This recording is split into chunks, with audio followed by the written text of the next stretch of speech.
Sometimes you'll be playing through a retro game, slicing through ninjas and blasting through robots, only to find H.R. Geiger's aliens show up in the final stretch to wreck your shit. Whether it be an underwater adventure or a medieval fantasy, here are my top 10 times the alien showed up in one of my video games. Number 10. Jaishin from Ninja Gaiden. In Ninja Gaiden, Jaishin is a demon, but my first impression of his design had me thinking he was an alien. After all, he's hunched over, much like the alien queen from Aliens. He has a reptilian body with insect features and bears a smooth crest, not unlike the classic movie monster. Number 9. Queen Vortex from Echo the Dolphin. We don't see much of the queen aside from her Geiger-inspired head, but that's about all we need to draw a comparison. Our Vortex Queen here has a set of jaws that appear to float inside an open oral cavity, the head is elongated and smooth looking, and the shell is transparent, much like our alien from the first movie. Number 8. The creatures from Splatterhouse 2. I couldn't find an official name for these guys, so creature will just have to do.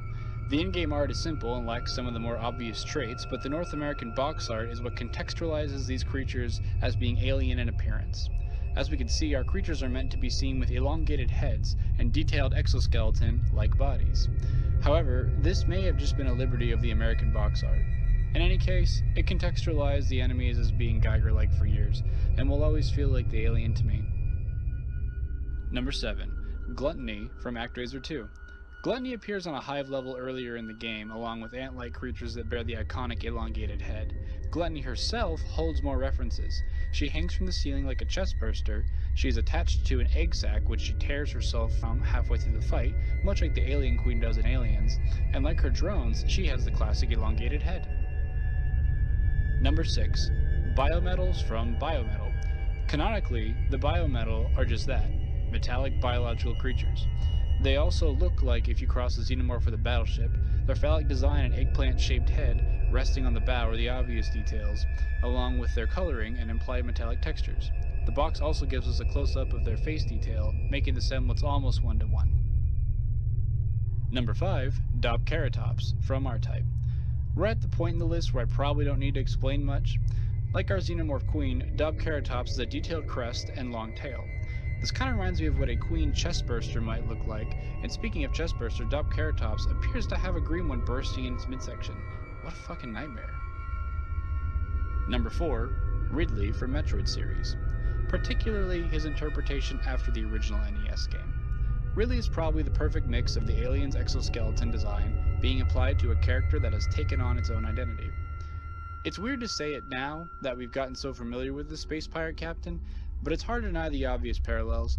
The exoskeleton-like design, the segmented, almost spinal-looking tail, and even his head from a first glance bears the classic eggplant design, but the liberties taken here allow for Ridley to be a character all his own, complete with his tiny bat-like wings.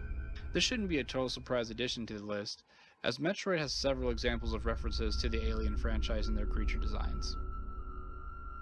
Number 3. The Alien from SDMX. I don't know what to call this aside from it's the alien. There's no way around it, that's a xenomorph. The level's an alien hive, H.R. Geiger's rolling in his grave, that's a xenomorph fighting a barbarian with arms like Dalsum. Number 2. Final boss from Super Turrican. Like SDMX, I barely need to offer an explanation. That's an orange alien queen. Even the level is littered with runner forms from Alien 3. Turrican might actually be the best alien game from the 8 and 16-bit era, if I'm being honest. But then there was... Number 1. Contra. Contra is the best game to rip off another franchise's design. They don't try to hide it, and I can't be bothered to care.